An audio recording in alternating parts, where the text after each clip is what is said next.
Good afternoon সবাইকে। আজ সোনা মায়ের জন্মদিন, তাই সকাল থেকে একদম ঝটপট করে রান্নায় বসে পড়েছিলাম। রান্না বান্না করে খাবার রেডি করে এই যে মনারে খেতে দিয়ে হওয়ার জন্য রেডি করেছি, সব সাজিয়ে গুছিয়ে রেডি করে দিয়েছি। আমার সোনা মা তো নিচে নামার জন্য একদম উঠে পড়ে লাগছে, ও নিচে বসবে। এই যে নিচে বসিয়েছি, বসানো মাত্রই জলের গ্লাসটা ফেলে দিয়ে সোনা ওর দাদার কোলে বসে রয়েছে। দাদার কোলে বসে পাখি দিলে শুধু মাম মাম করছে, কিন্তু খাওয়ানোর সময় তো এক ফোঁটাও মুখে দেয়নি। একটুখানি সামান্য খেয়েছে, খেয়ে আর খায়নি। আমার আশীর্বাদ হয়ে গেছে, বাবারও হয়ে গেছে। এদের বন্যা করছে আশীর্বাদ।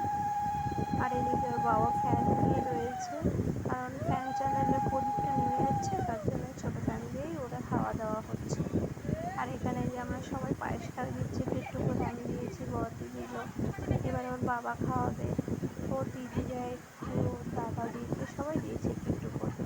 আর আজকের মেনু ভেজ ডাল, পাঁচমিশালি সবজি, সয়াবিন কষা, পনির, পায়েস, মিষ্টি, চাটনি, পাঁপড় আর 5 রকম ভাজা দিয়ে ভাত। ওর দাদা ভাই ওর ভাগের ভাতটা খেয়ে নিচ্ছে, কারণ তো খেতে পারি। আজকে কোনো মাছ মাংস বা পেঁয়াজ রসুনের কোনো রান্নাই করি।